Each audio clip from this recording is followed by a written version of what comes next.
नमस्कार दोस्तों, मैं राकेश नायक अपराध समाचार चैनल में आपका स्वागत करता हूं। साथियों, जैसा कि हम आप सभी लोग कोरोना महामारी के संकट के कारण उत्पन्न हुई भयंकर स्थिति का सामना कर रहे हैं। दोस्तों, अभी तक यह पूरी तरह से स्पष्ट नहीं है कि कोरोना महामारी किस कारण से फैली है। ना ही अभी तक हमारे साइंटिस्ट और विशेषज्ञ किसी विश्वसनीय नतीजे पर पहुंचे हैं कि जिससे इसका पूरी तरह से निदान किया जा सके। साथियों, ऐसा लगता है कि यह एक अदृश्य शक्ति जो कि नेगेटिव शक्ति है, जिसके कारण हमारे देश में लाखों लोग मारे जा रहे हैं। दोस्तों, यहाँ पर एक छोटा सा समाधान इस समस्या का हो सकता है कि जिस प्रकार लोहा लोहे को काटता है, उसी तरह से अदृश्य नेगेटिव शक्ति को अदृश्य पॉजिटिव शक्ति काट सकती है। दोस्तों, यहाँ मेरा मानना यह है कि हम अलग अलग धर्मों के लोग अलग अलग रूप से अपने अपने भगवान को मानते हैं, पूजा करते हैं। हमें उस अदृश्य शक्ति पर विश्वास करते हैं, हमें उस अदृश्य शक्ति का सहारा लेना होगा। यहाँ एक गौर करने वाली बात यह है दोस्तों, जैसा कि हमारे यहाँ रामायण ग्रंथ में एक चौपाई में कहा गया है, तुलसीदास जी ने लिखा है कि निर्मल मन जन सोई मोह पावा और मोह कपट छल छिद्र न भावा।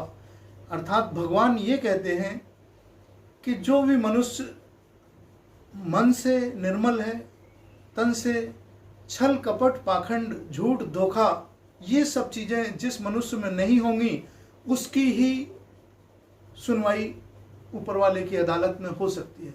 तो दोस्तों, हमें ये देखना होगा, क्या हम अपने मन से, अपने कर्म से, अपने ये सारे गुण क्या हमारे अंदर हैं?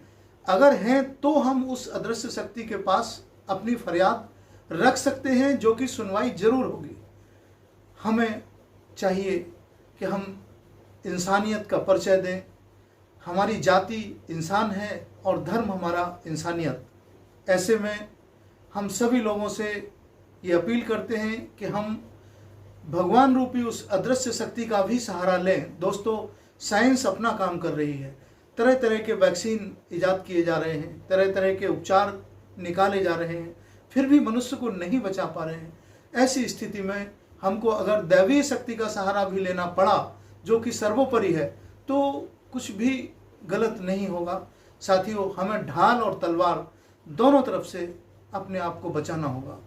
ऐसी स्थिति में एक तरफ जहां हमको ये लगता है कि हम विश्व के सबसे बड़े लोकतंत्र हैं, और बावजूद इसके भी हमारे देश के हालात बहुत अच्छे नहीं हैं, और विकसित देशों की श्रेणी में हम आज तक भी अपने आप को खड़ा नहीं कर पाए।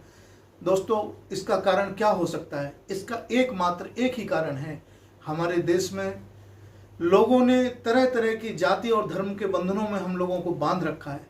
साथियों, हमें इस बंधनों से ऊपर उठना होगा और एक उस मालिक का स्मरण करते हुए हमें अपने सारे काम करने होंगे। हमें ये सोचना होगा कि मानव हमारी जाति है और मानवता ही हमारा धर्म। साथियों, दोस्तों, बहुत सारी बातें आप लोगों के सुझाव के माध्यम से भी मेरे पास आती हैं। हमें हमेशा आपके सुझाव आमंत्रित हैं।